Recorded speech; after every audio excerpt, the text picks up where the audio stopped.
What's worse, a narcissistic child man of a president named Donald Trump, or an institution responsible for the death of millions of innocent people named the Communist Party of China? If we're to judge by the voices of our superiors, our political leaders in the NBA, for instance, there's no question about it. How have we come to a place where we can't get our pop culture stars to shut up about kneeling at anthems and getting into the right bathrooms, but then mum's the word when it comes to freedom fighters getting beat up by Beijing-connected triad gangs? Today on the Worldview Bros, we discuss the rank hypocrisy of the woke NBA. Should we care about it? Should it be taken seriously? Or should it simply be mocked? We will discuss this and more on the Worldview Bros.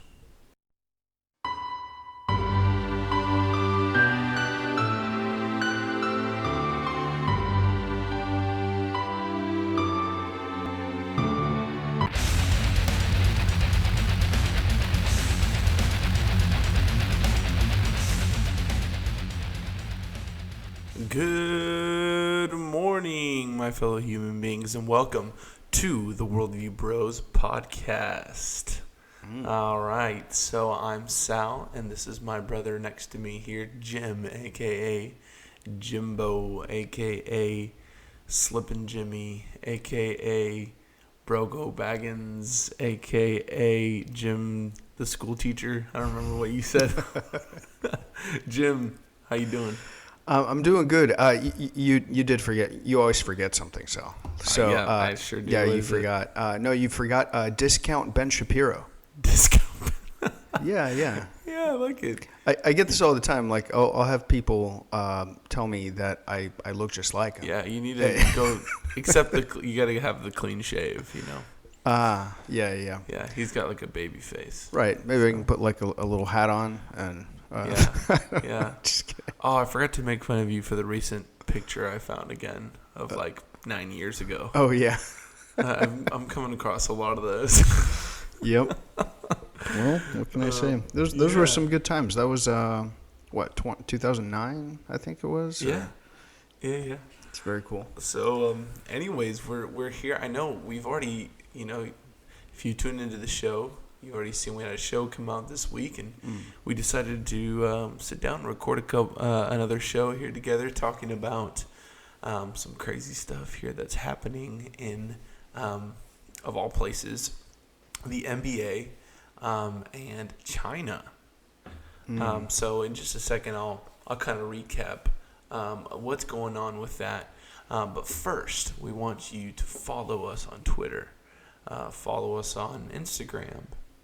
Go to our Facebook page, like us, email us if you have any questions, email us if you have any ideas or any concerns at theworldviewbros@gmail.com. So, what is going on with the NBA, Sal? What is going on? So, I will say before we get into this, I am a large supporter of NBA basketball. I spend a lot of my time following the NBA, following people who cover the NBA. And is it like your shelter for like finding sanity in the world? Like that's where you go to just drink a beer and relax and just enjoy a little bit of life. Now, exactly, it is. And I love the Dallas Mavericks. Huge supporter of the Dallas Mavericks.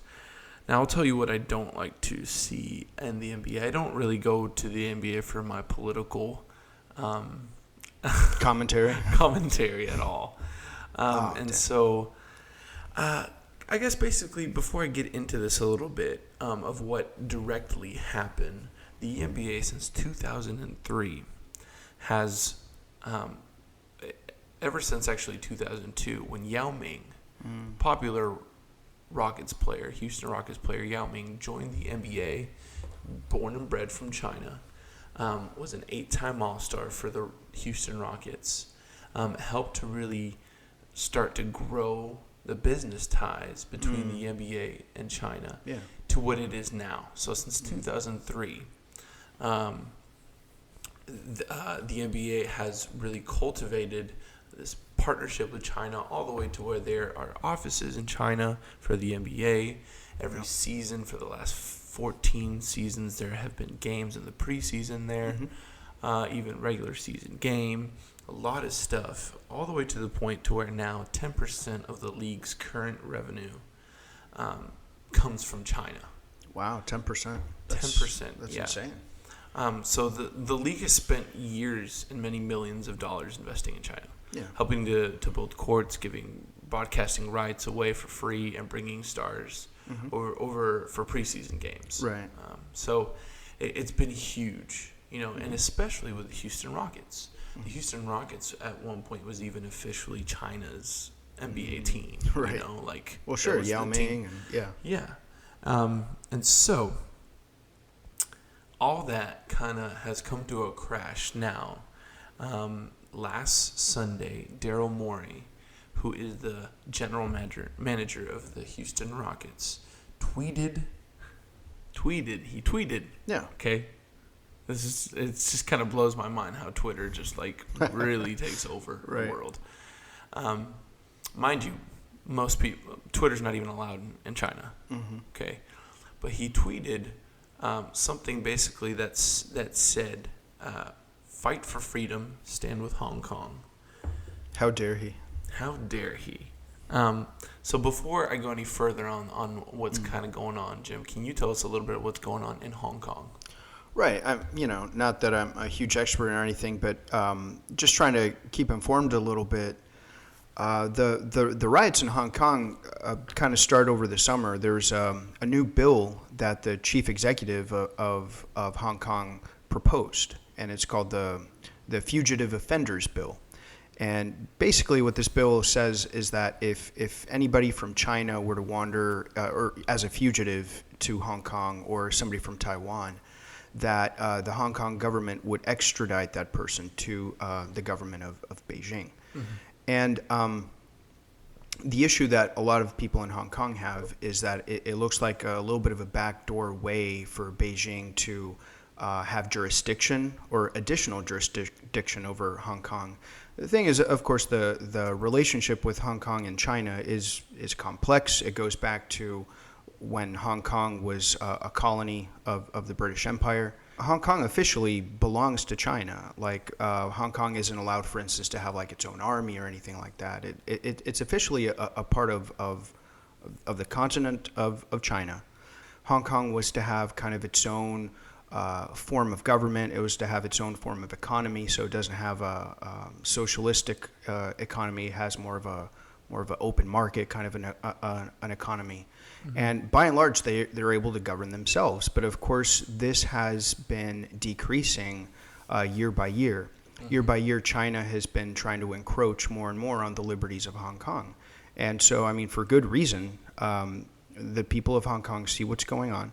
As a matter of fact, going back, this is a problem that goes back especially to the year 2014, where you had the umbrella riots taking place in Hong Kong, where Beijing, the government of China, is passing or forcing changes in how the chief executive of Hong Kong is elected. So for all intents and purposes, the government of Hong Kong is becoming more and more like the puppets of Beijing. And of the motherland. Of the motherland. And the people of Hong Kong are rebelling. They are, in fact, freedom fighters, fighting for the form of life that they've learned to have, and we see that these protesters are being beaten up by these triad gangs. Not that we know for sure, but it's pretty obvious that the triad gangs are kind of in cahoots with Beijing. We see intimidation tactics take place. These protests, these peaceful protests, are being shut down by a communistic dictatorship. So that's essentially what's going on. And so I don't have any problem with what Daryl Morey said. That's what every American, that should be the sentiments of every American. Of course, the good guys here are the people of Hong Kong. Yeah, exactly. So let me unravel this a little bit. So it goes back even to the day he tweeted, Friday, October 4th. And so Morey, again, Daryl Morey, tweeted, "Fight for freedom, stand with Hong Kong," which was then deleted pretty quickly afterwards. Hours later, actually, the Rockets owner Timon Fertitta, I'm not Fertitta, Fertitta, you know, I don't know. okay. Responded, listen, Daryl Morey does not speak for the Houston Rockets. The general manager does not speak for the Houston Rockets. Our presence in Tokyo is all about promotion of the NBA internationally, and we are not a political organization. At least that makes sense. Yes, not a political organization.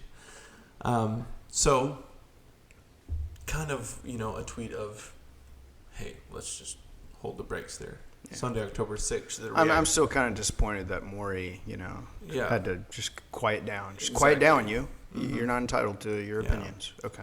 So October 6th, the reaction in China. Okay, so then the Chinese Basketball Association said on Sunday that it would suspend all ties with the team. Okay, all the ties with Houston directly. Oh well, that's something that a completely rational government would do. Nothing to hide here. There's nothing wrong here. Don't look behind the curtain. So China's consulate general in Houston also urged the team to clarify and immediately correct the mistakes. Okay, so CCTV5, the sports channel in China's top state broadcaster, announced that it would suspend airing Houston Rocket events on TV. And then last season, more than 600 million people watched NBA games in China. And Tencent, the sport, I guess the way that people watch the live streaming in China, also had to follow suit with that.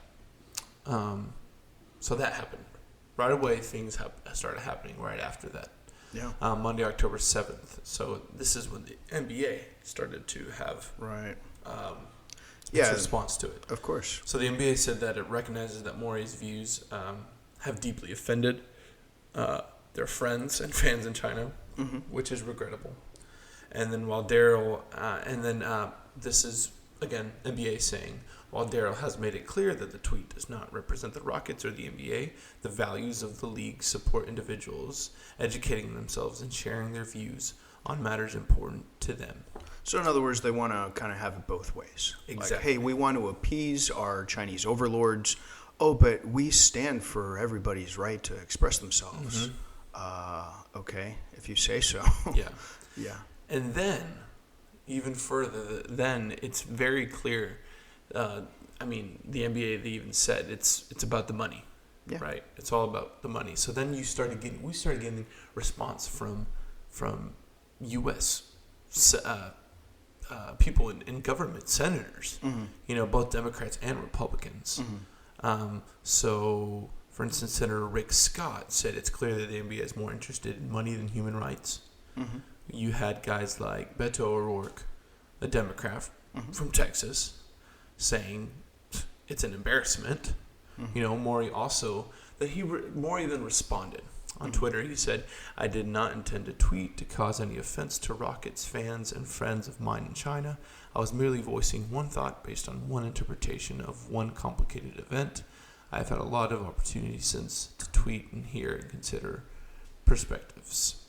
Then we move on. Joe Tsai, the executive vice chairman of Chinese tech giant. This guy, huge, China. He knows what's going on. But man, this is crazy. He says the NBA has been very progressive in allowing players and other constitutes platform to speak on issues. He talked about the Hong Kong protesters, and he called them a separatist movement in a territory controlled by China. So this guy's basically saying, and he went on further to say, Morey, you don't know what you're talking about. So okay, yeah, this guy's language. Yeah, but dude, this guy's language. Oh yeah, no, Hong Kong. This is a separatist movement. Okay, essentially, we're getting the Beijing propaganda arm. Exactly. Okay, of the NBA. And listen to what he says after that. He says Chinese citizens stand united when it comes to the territorial integrity of China and its country's sovereignty over her homeland. Oh, do tell us more. The issue is non-negotiable, he said. Please tell us more. Somebody who does not even live in China. Yeah. Millions. I mean, the most of the population of China doesn't even know what's going on here. You're saying this is an NBA representative? Yeah, he's the Yes, he actually works. He's the owner of the Brooklyn Nets. Dude, this is nuts. Yeah, he's the owner of the Brooklyn Nets. Okay. Yeah, when I started hearing about that, I was like, wow. I feel China's tentacles just grabbing our country. What is happening? So I'm almost done. Okay. Tuesday, October 8th. The NBA then responds again. Okay, because they're like, well, the whole money thing, this is going wrong, We're about to just crash and burn here. Yeah. And our season's about to start. Yeah. This last week, Jim, there was two games that were supposed to go on, and I think they still played, but they weren't aired. Oh wow! In China. Oh wow! And can you imagine being Adam Silver? He has to be there too. Yeah. And he's talking about all this. I mean, I don't feel sorry for any of them, but okay. Well, right, exactly. Yeah, but can you imagine that? Yeah. I don't know. It's crazy. So, in an attempt to do damage control, pretty much, the NBA Commissioner Adam Silver issued another statement. Okay. Mm-hmm. So Tuesday saying that he won't censor players or team owners over China or other issues, arguing that the league is motivated by much more than money and freedom of expression must be protected. So he says freedom of expression, right? Yeah. And he doesn't want to say, and that's the thing that kind of irks me a little bit, It's like I agree with him, but then I don't really agree with him because it's all about the freedom of expression rather than we support freedom here. Mm-hmm. We're in America. Yeah. This is what we believe. Right. So he goes on to say the NBA will not put itself in a position of regulating what players, employees, and team owners say or will not say. Silver said in the statement, we simply could not operate that way. Yeah, well, that's all BS. Yeah. It's all, hey, we're about to lose millions and billions of dollars. Right. Right. So in response to, at this point, it's like China's just like whatever, like they're just really hitting hard. Sure. So CCTV said that it's decided to immediately halt broadcasts of the basketball league's preseason matches in China after it expressed its strong dissatisfaction over Silver's statement on Maury's tweet. Mm-hmm. So now China's getting even more mad because they see that Silver is playing both sides. Yeah. Right. So, and when asked about CCTV's decision, he called it unfortunate.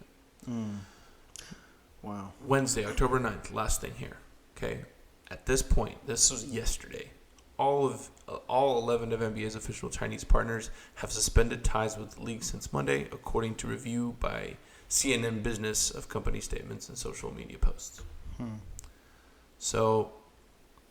And a lot of other things have followed suit. Not just the TV broadcasts. Right. Fast food chains that have worked with the NBA now.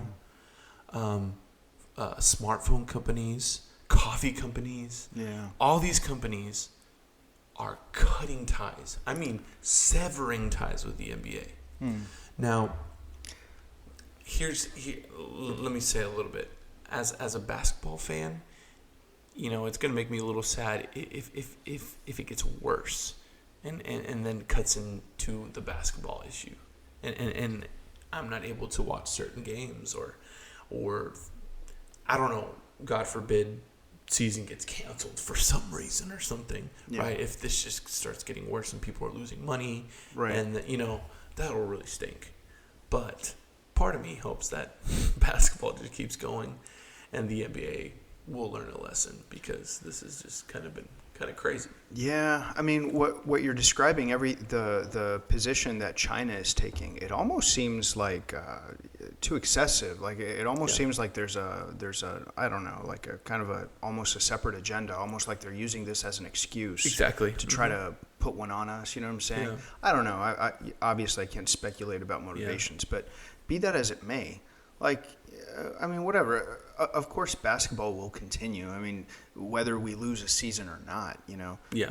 I think it's probably providing a valuable lesson what's going on here. Mm-hmm. I mean, and look, I don't blame the NBA for being a business. Of course not. Yeah. I mean, there are so many businesses. I mean, these phones we have, where were they made? No, of course. I mean, there's so many businesses that work with China. And so it's, I definitely agree with you in the sense that I think it's definitely a power play by China. No, it's look, probably not the first time that China's tried to bully another right. business. And would I Business. do I criticize people for doing business with China? Well, no more than I would criticize myself for it. Sure. I mean, do I use an iPhone? I mean, I think we're all kind of enmeshed in this to one degree or another. So I mean, but still though.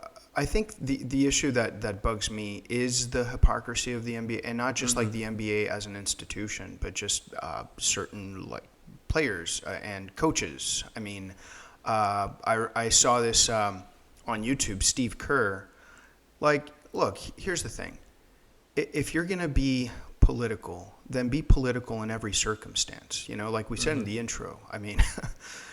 Basically, if Donald Trump sends a tweet about a dog that like his puppy or something, like whatever he tweets about, you know, everybody's just gonna criticize him, say that he's the worst person imaginable. Yeah. And I'm not a huge Donald Trump fan, not even to begin with. That's not my point. My point is, hey, if nothing else, maybe get on the bandwagon of criticizing China a little bit for the very fact that even Donald Trump started kind of cozying up to them, you know? Exactly. Everything Trump does you hate. Why don't you hate this too when China. Yeah, like just a few days ago he congratulates China for their anniversary of their regime, of the communist regime. Yeah. Like, I mean, yeah, that's insane. Yeah.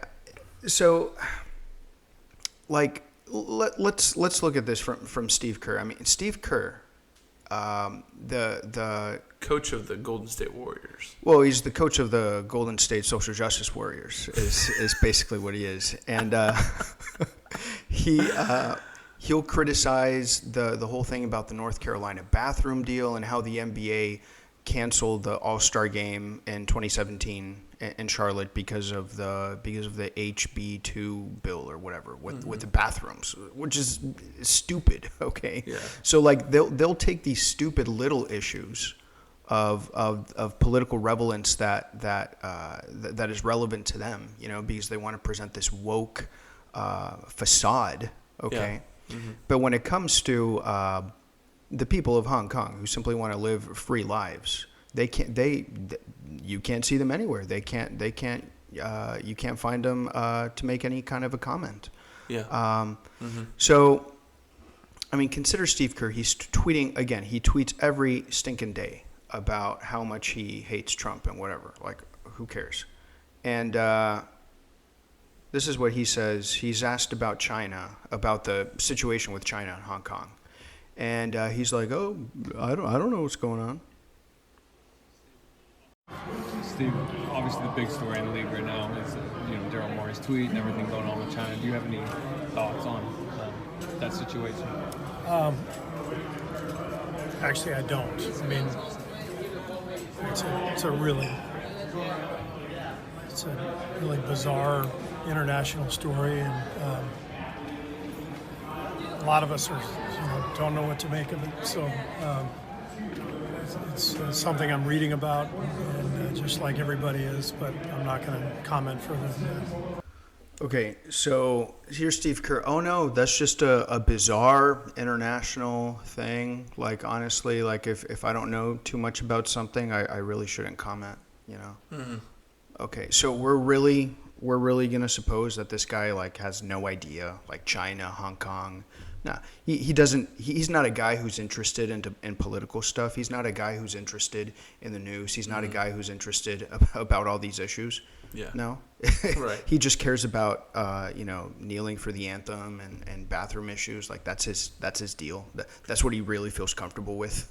Yeah. You know? Yeah. Like, I mean. Exactly. It'd be different if he was somebody like Rick Carlisle who never makes any comments about anything else. Right. About anything in the political sense. And so that's why when he says these things, you're like, Now, I mean, I will play a little bit of devil's advocate.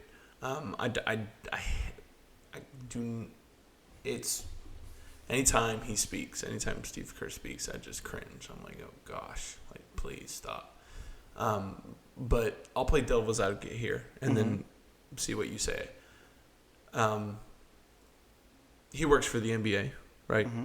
And so, in a way, you could say, okay, well, he's going to say no comment. He's not going to talk about it because he's thinking, well, what if anything I say is going to further damage ties with China business-wise, right? Mm-hmm. So maybe his reaction is not to say anything about it for that reason. Right. For his job security, for not making it worse. Well, what do you say to that? Sure, I get that, but why should we call you brave when you comment about bathrooms and about kneeling and about like gun control stuff like that? Like, oh, you're so brave. Uh-huh. Well, show us how brave you are. I mean, I don't know. I mean, what's a more important freedom issue? Not being beat up by the triad gangs or being able to go tinkle in the freaking bathroom? Yeah. I mean, doesn't he have a sense of perspective here? Like, yeah. I mean, is there really no shame? So I guess you can make the argument that all those other things that he's spoken about, you could be losing viewers. Absolutely. In the NBA for that. Okay, so basically, I see where your bread is buttered. So you really just fear the Chinese people. You don't give a crap about Americans, and I see that because we're kind of accommodating. We're going to be like, okay, well, whatever you say, that's fine. The point is, it's easy to be quote unquote brave about these issues because there's no bravery in it at all. Okay, yeah. You can go and badmouth the Neanderthals of Charlotte, North Carolina, or Trump supporters, or whatever you like, because of course there's no real danger for you there. You can just be a jerk to them all day long. Okay. Yeah. So when it comes to China, they're all, oh no, it's hey, we just wanted to do basketball. I mean, we're a basketball organization. We're not really like political people. Mm-hmm. I mean, no, if I'm going to comment on that, I mean, I would have to be very knowledgeable. Blah blah blah. I mean, okay then. Yeah. So I'm totally fine with that if you apply that consistently across the board. Mm-hmm. And I wonder how Daryl Morey feels having to. I'm sure he just feels sick inside having to say, like, oh, I'm sorry. Oh yeah, I'm sorry. I'm sorry that I stood up for freedom. I know. And I mean, clearly, it's. I think in one sense, I understand that, like, okay, hey, like, I'm the general manager of the Houston Rockets, and the Houston Rockets are a huge part of China, mm-hmm. right? And so I understand if he thought, okay, well, I still stand for freedom, right? But I could understand him maybe feeling like, oh, maybe I shouldn't have tweeted that. Really, did I really need to tweet that? Yeah, I mean, look, in a business side, I get it, but like in my opinion.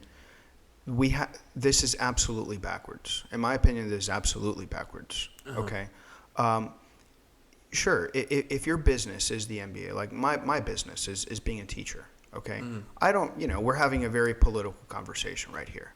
I would never go to school and start these political conversations. Mm-hmm. It's not my role. I'd be violating my role as a teacher if I'm all like, oh, the freaking Steve Kerr, the woke Steve Kerr, and all this stuff. Okay. That's just not my role, Yeah. Same thing with if you're into basketball. And I'm not saying that you can't have your own opinions. I'm saying that when you are in a position of when you do have this platform, it really should be all about basketball and about things that respecting all Americans. Okay, when you start with your wokey facades, all right. Mm-hmm. Look, it is kind of a slap in the face to like half of all the other Golden State Warrior fans. You know what I'm saying? Or a third of them. I don't know. Whatever the case might be, right? Mm-hmm. So issues that are political within the country, I think it's very appropriate for people to be more demure about that, and to respect all sides of the argument, and to in private and in your own circles, to have these more intense conversations. I just don't like them, I don't like Steve Kerr and LeBron and these guys, using a platform to definitely skew in one way politically. Okay? Yeah. But then on the contrary, with things that of course would be a value that is important to all Americans, like simple freedom, okay? Mm-hmm. Yeah. Then actually it is more appropriate to say, oh, dang, what the heck is going on with Hong Kong? I mean, pray for those people, hope that they're going to be okay, and I hope that freedom will reign there. Yeah. That's you are an American business. That's actually that's the American way that's right. to look at that. That's actually a comment that would be more like, oh yeah, right on for him, kind of like just. So on the contrary, I don't want some of these people. If you're in a position again of sports or something like that, something that everybody goes to sports, like we're saying, why do we go and watch sports? It's kind of like a little refuge. We kind of escape political stuff for a little bit. I mean, right? Yeah. But no, they're all about kind of causing division within ourselves. But when it comes to these stronger economic interests, we see how brave they are. Not brave at all. Yeah, and don't get me wrong, too. Yeah. I think even if the NBA was super ultra conservative and not woke and was very politically involved in that sense, I would still not even like that. Of course, yeah. Because it's like that's not really what I'm following the NBA for. Of course, of course. And so, I mean, I know because I'm sure. If anybody's listening to this who is all for the progressiveness of the NBA, they're thinking, it's easy for you to say, you're conservative, and what if it was the other way, No, I still equally would not want the NBA to be involved in politics. No. You want to hear about political thought, you listen to shows like this one. You turn on the news, you go to a political opinion show or something like exactly. that. Okay. Mm-hmm. Why do we have to bring this into the NBA? Why do we have to bring this into the NFL? Okay. Yeah. Why do we have to bring it into Hollywood or anything else? Again, I'm not saying people can't have their opinions. I'm just saying that how obnoxious is it to listen to Steve Kerr lecture us on all this stuff, and then we actually see who his big daddy is after all. I mean, it's just ridiculous. All I'm saying is this is something that needs to be mocked. Okay. Yeah. So anyway, I hope. I don't know. I guess I'm being kind of mean to the man. I mean, after all, I was a huge Bulls fan back in the '90s. And he made that one shot that one time. that one shot that one time. Yes.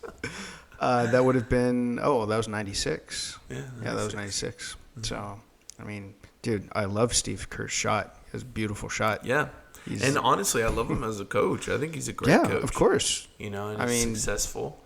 When he starts talking politics is when I just cringe. That's it.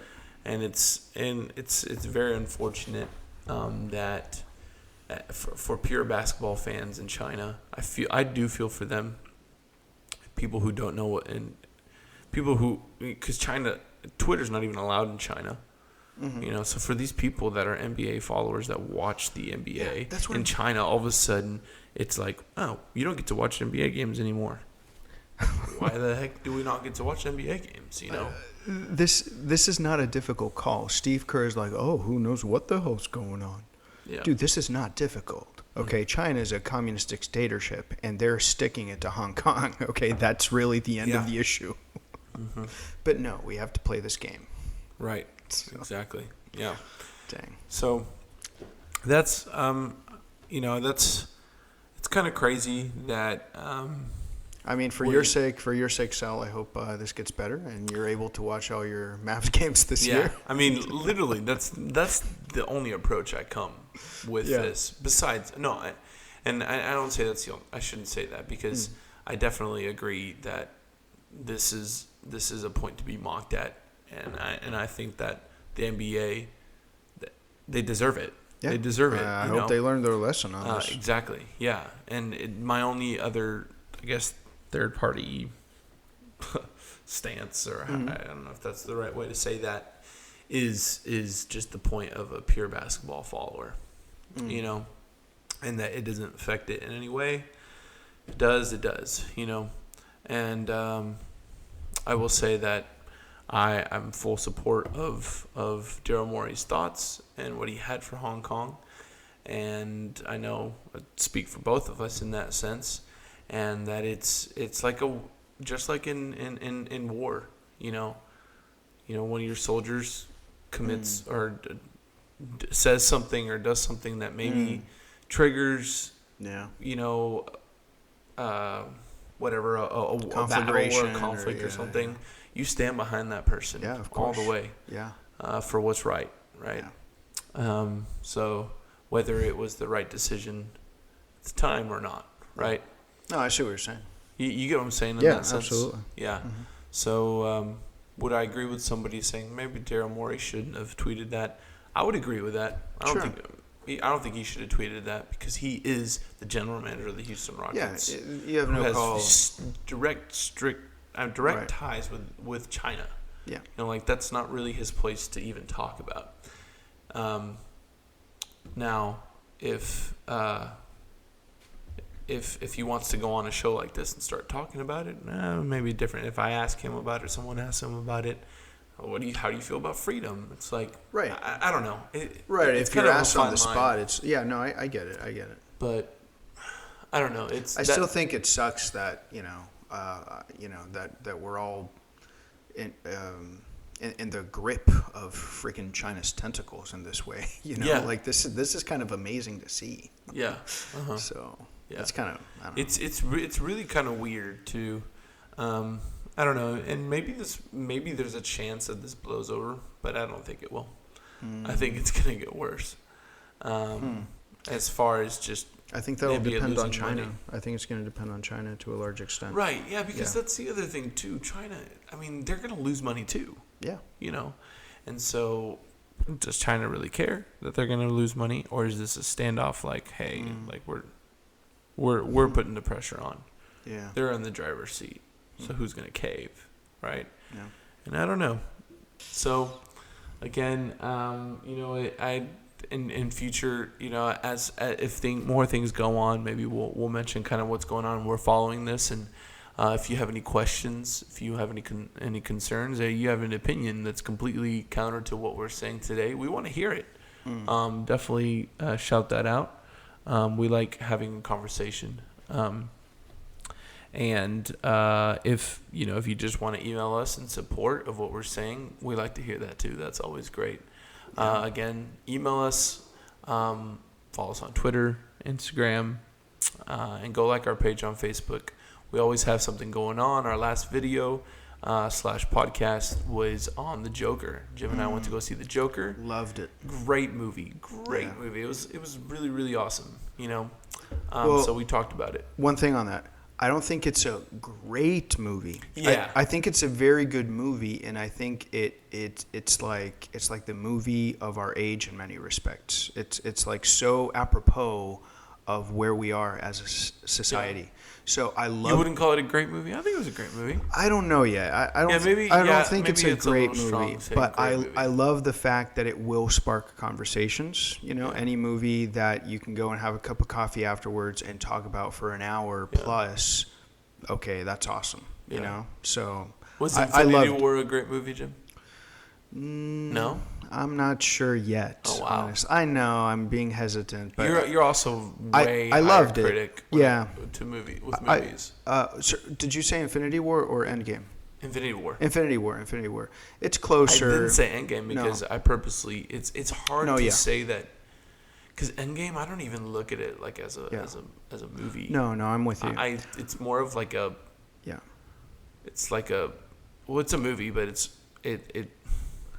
it's not a standalone movie. No, it's not. no it's, way. It's just like a finale. No, I mean we've talked about Infinity War. I think it's very good. I think it's a great accomplishment, but I'm not sure if I want to say that it's a great movie. It needs to any be of the Marvel more. movies to you a great movie? No. I mean, is Logan Marvel? Yeah, right? Okay. Yeah. That's probably the closest to great. But the Marvel Cinematic Universe. Right. I think Logan is in the conversation for being a great movie. Yeah. So that's one that stands out to me as one of the greats in the last years. Yeah. So I think Joker might be in the conversation, but I'm not sure yet. Yeah. Probably not. I do think that Joker is a little bit monotone, and I do think that it borrows too much from other movies. Like like Taxi Driver, Taxi Driver. But so anyway, I think it's a very good movie. Yeah. That should be good enough. Yeah. So go check it out. Check it out. Check out our comments on it as well. So. Yeah. Yeah. All of the stuff that we've done in the past, and and stay tuned for future shows. And again, we'd love to hear what you have to say. So thanks so much for tuning into the Worldview Bros, and we'll catch you next time here on the show. Thanks, All right. guys. See you guys.